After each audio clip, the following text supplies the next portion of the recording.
العلامة محمد سلام بن عبد الباقر والشيخ العلم محمد زيني بن عبد الغني السقمبول والشيخ حجي مقصد بن حجي محمد رملي حجي تنبي جمري والشيخ حجي محمد عبد الجلال حجي دهلين لغاشهم برحمة المغفرة ويعلي درجتهم في الجنة يعد علينا وعلى أهلنا من بركتهم وأسرارهم وخصوصهم وكرامتهم وعلومهم ونفحتهم وعلى هذه النيات وعلى النبي السلف الصالح لحضرة النبي الفاتحة أعوذ بالله من الشيطان الرجيم بسم الله الرحمن الرحيم مالك يوم الدين إياك نعبد وإياك نستعين اهدنا الصراط المستقيم صراط الذين أنعمت عليهم غير المغضوب عليهم ولا الضالين. السلام عليكم ورحمة الله وبركاته. أعوذ بالله من الشيطان الرجيم بسم الله الرحمن الرحيم الحمد لله رب العالمين وبه نستعين على أمور الدنيا والدين والصلاة والسلام على أشرف المرسلين إمام المتقين سيد الأولين والآخرين حبيب رب العالمين محمد صلى الله عليه وسلم وعلى آله وصحبه ومن تبعهم بإحسان إلى يوم الدين أما بعد سبحانك لا علم لنا إلا ما علمتنا إنك أنت العليم الحكيم لا حول ولا قوة إلا بالله العلي العظيم اللهم افتح لنا أبواب العلم والحكمة واخرجنا من ظلمة الوهم وكرمنا بنور الفهم واجعل أعمالنا خالصة لوجهك الكريم رضي الله عنا وعنكم وعن جميع المسلمين. Puji dan syukur kepada Allah dengan ucapan Alhamdulillah, terima kasih ya Allah. Alhamdulillah, terima kasih ya Allah. Alhamdulillah. Kita pada suasana saat ini masih Allah perkenankan untuk dapat bergerak, melangkahkan batis, mengerjakan sembahyang subuh berjamaah bersama-sama di masjid yang penuh rahmat dan berkah ini. Dan jangan sampai lupa untuk berniat iktikaf. Nawaitu an a'taqifa fi hadzal masjid sunnatan lillahi ta'ala. Di dalam hati saja aku beriktikaf di masjid ini sunat karena Allah Ta'ala. Dan niat kita berjamaah di samping mengerjakan keparduan dan iktikaf juga niat kita untuk mendapatkan ilmu dengan harapan mudahan dengan ilmu itu kita bisa beribadah dengan baik dan benar dan ingin mencari ridha Allah, agar suka Allah, agar ridha Allah, dan juga ingin memakmurkan masjid dan niat kita ingin menyenangkan hatinya Rasulullah sallallahu alaihi wasallam. Dan niat kita juga untuk bersama berjamaah ini adalah ingin bersyukur atas diberinya nikmat sehat, nikmat iman, nikmat akal.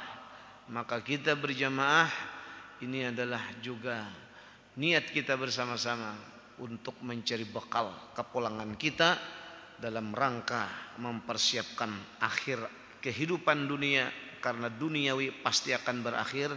Negeri akhirat jualah negeri yang sesungguhnya, maka persiapkan bekal. Tidak ada yang paling pantas bekalnya kecuali adalah amal soleh, amal ibadah.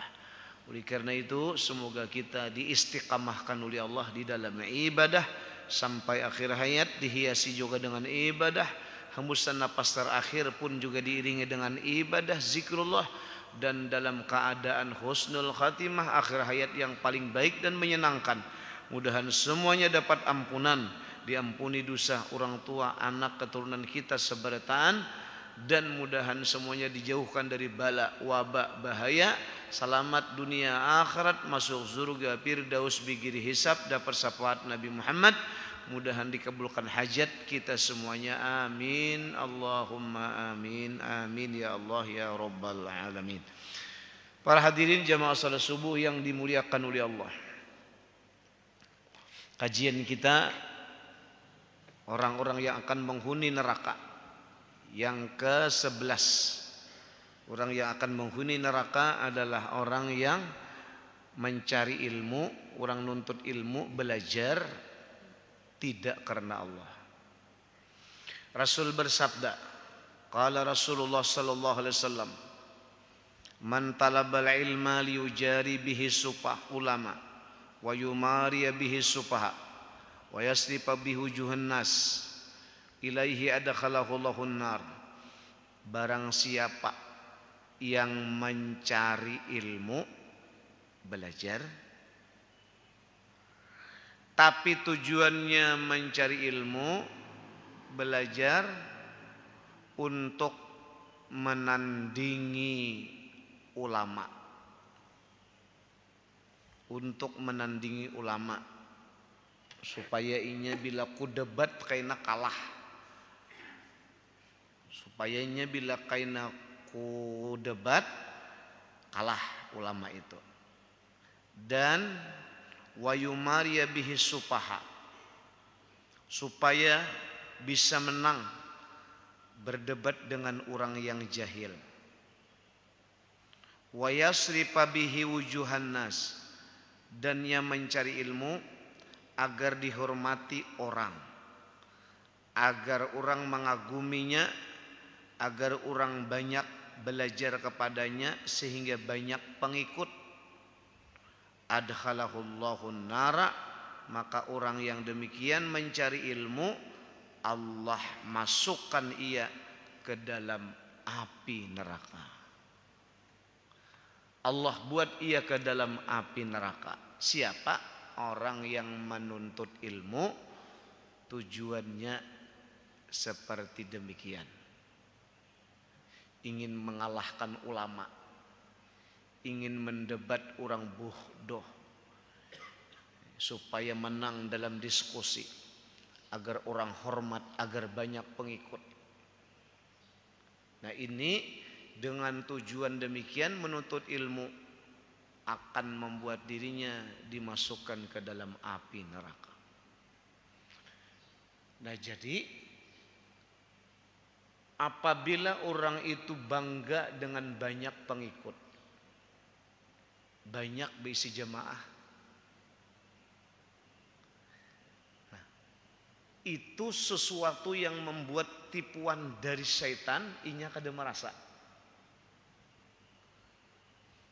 Berisi murid banyak, berisi pengikut banyak, berisi jamaah banyak, bangga nya deh. Tujuan nuntut ilmu memang demikian, maka tidak lebih hal yang demikian membuat ia akan dicampakkan ke dalam api neraka. Dan ini sering terjadi demikian. Orang nang bujur menuntut ilmu, orang nang benar dalam mencari ilmu, tidak ada tujuan sedikit pun yang demikian kecuali ingin selamat dan diridai, disukai oleh Allah Subhanahu wa taala.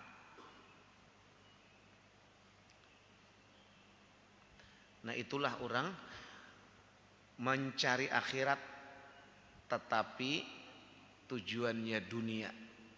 Contohnya tadi ingin banyak murid, ingin banyak pengikut, ingin banyak dikagumi orang, ingin dirinya tenar, ingin dirinya populer di tengah kehidupan masyarakat. Nah, itu orang yang menuntut ilmu demikian, celakalah orang itu. Tapi sebaliknya kalau orang itu mencuri ilmu karena merasa bodoh, aku ini orang bungul, aku ini orang kada mengerti urusan agama, lalu ia belajar nuntut ilmu, para malaikat itu pun menghantarkan sayap-sayapnya, dan seluruh makhluk yang ada di daratan, di lautan, di langit, di bumi, gemuruh memberikan doa kepada orang yang mencari ilmu karena dia merasa bodoh, ingin mendapatkan ilmu sehingga dengan ilmu ia bisa baik dalam berbuat kehidupan ini. Maka orang yang demikian didoakan oleh seluruh malaikat, didoakan seluruh makhluk yang ada di daratan, di lautan.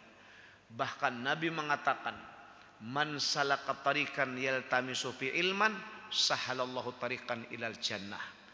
Allah akan memudahkan bagi orang demikian bila nuntut ilmu, dimudahkan jalan untuk mendapatkan surga. Menjadi mudah menuju surga, paling gampang, paling nyaman menuju surga, amalannya nuntut ilmu. Aku ini guru nuntut ilmu tapi kada mau paham, kada mau mengerti, kada mau bisa.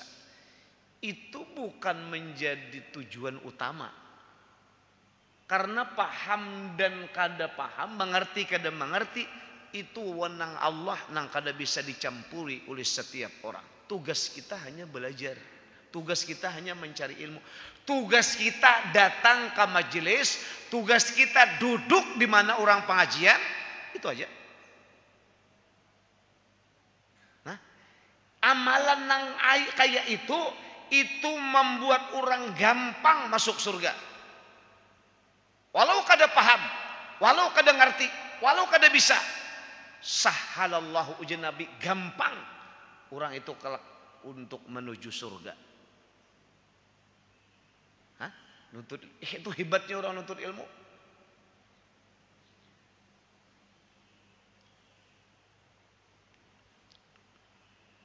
Gampang. Kada ada kesusahan, kesulitan untuk menuju surga, amalannya menuntut ilmu.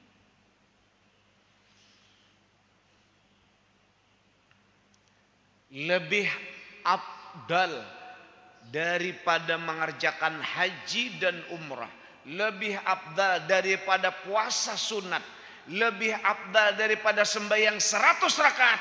Apa itu? Nuntut ilmu.